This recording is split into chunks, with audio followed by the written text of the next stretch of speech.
नमस्कार, India TV देख रहे हैं आप और मैं हूं आपके साथ प्रिया शर्मा। लोकसभा चुनाव के छठे दौर के लिए परसों वोटिंग होनी है। ऐसे में सभी पार्टियों ने प्रचार में पूरी ताकत झोंक दी है।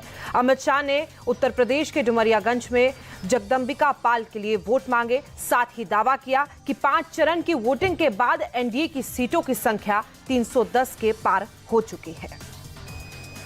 5 चरण समाप्त हो गए, आपकी छठे में बारी है।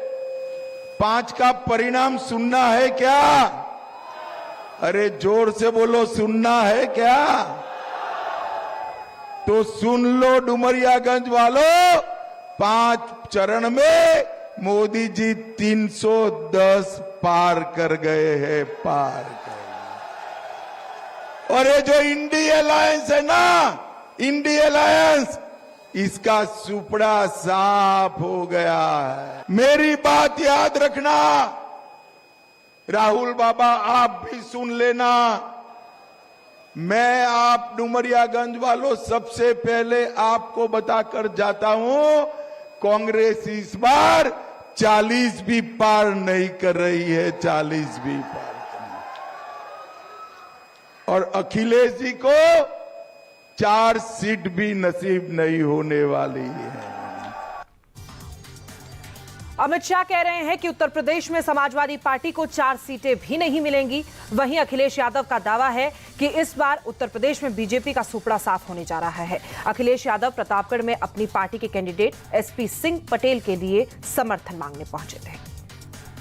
जब से कांग्रेस और समाजवादी 1 और 1 11 हुए हैं, तब से ये जो कहने वाले डबल इंजन दिल्ली और लखनऊ का इंजन आपस में टकरा रहा है और ये जीरो होने जा रहे हैं, जीरो होने। अभी तक तो मैं ये सोचता था कि 80 सीट में 1 में लड़ाई है, क्यूटों में, लेकिन अब तो ये लग रहा है कि बीजेपी का 80 में 80 का सफाया होने जा रहा है। ये जो दिल्ली वाले हैं, कई बार कहते हैं शहजादे और शहजादे, इस बार शहजादे शह भी देंगे और मात भी देने जा रहे हैं भारतीय जनता पार्टी के लोगों को। याद है आपको इन्होंने कितने वादे किए थे हमसे और आपसे। और दिल्ली वालों ने तो दिल्ली से अपना सामान बांध लिया है और ये सब 6वें 7वें वाले चुनाव में आ गए हैं। वो जानते हैं अब दिल्ली में कुछ बचने वाला नहीं है, बदलाव की हवा चल रही है, इसलिए सब सामान बांध लिया है। और जो जनता को धोखा दिए थे, इस बार जनता भी उनसे हिसाब किताब करने जा रही है अपने वोट से। वहीं भारतीय जनता पार्टी ने पीलीभीत से वरुण गांधी का टिकट तो काट दिया। ऐसे में वो सुल्तानपुर में अपनी मां मेनका गांधी के प्रचार के लिए पहुंचे। इस दौरान उन्होंने कहा कि पहले अमेठी और रायबरेली सीट का ही जिक्र होता था, लेकिन जब से मेनका गांधी सुल्तानपुर की सांसद बनी है, तब से यहां के लोगों का भी सम्मान बढ़ गया है।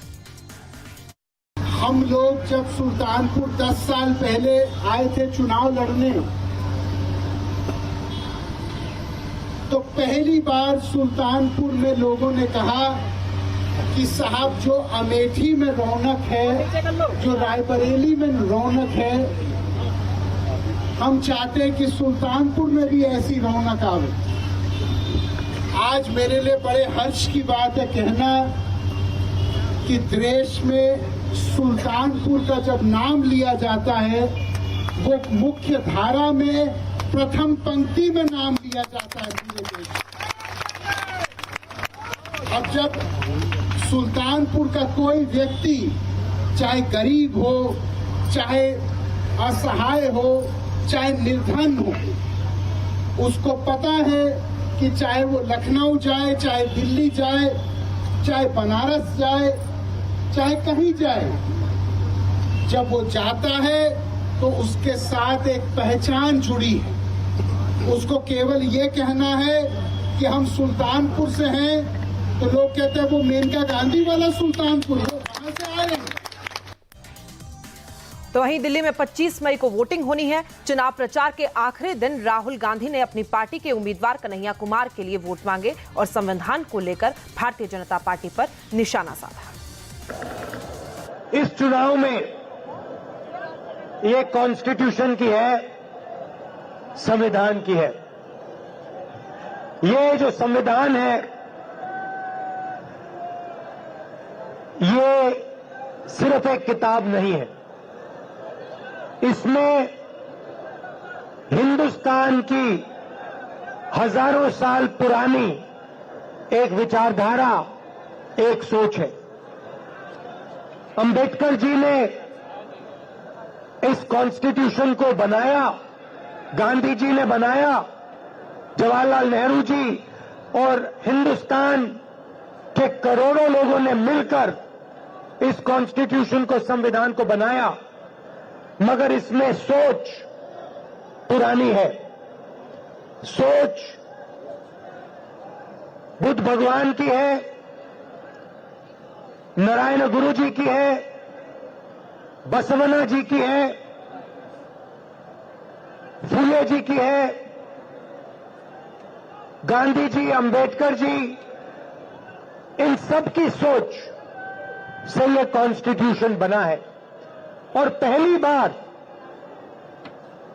बीजेपी के लोग खुलकर कभी नहीं कह सकते थे, पता नहीं आपको मालूम है नहीं मालूम है, मगर उन्होंने ना ये कॉन्स्टिट्यूशन एक्सेप्ट किया था, ना हिंदुस्तान का तिरंगा एक्सेप्ट किया था। तो पहले ये कहते नहीं थे, चुप रहते थे और सोचते थे कि किसी न किसी दिन हम अंबेडकर जी की सोच, बुद्ध भगवान की सोच, गांधी जी की सोच को फाड़ के फेंक दें। स्वाति मालीवाल पिटाई केस में कंगना रनौत ने अरविंद केजरीवाल पर बड़ा हमला बोला। मंडी से बीजेपी उम्मीदवार कंगना रनौत ने अरविंद केजरीवाल को सत्ता का लालची करार किया। सुनते हैं। ये दुखद है बिल्कुल। देखिए, करप्ट मैं कहूंगी कि जिन लोगों का कोई चरित्र नहीं है, कितने घोटाले करके जेल से जो है आप सत्ता नहीं छोड़ना चाह रहे, आपको नैतिक आधार पे सत्ता छोड़ देनी चाहिए थी। फिर भी आप जो है वो जेल से ही कह रहे हैं कि मैं वहां से ही जो सीएम बन के, जो ऐसे जो लोग जेल जा रहे हैं, निश्चय ही देयर कैरेक्टर इज क्वेश्चनेबल ना।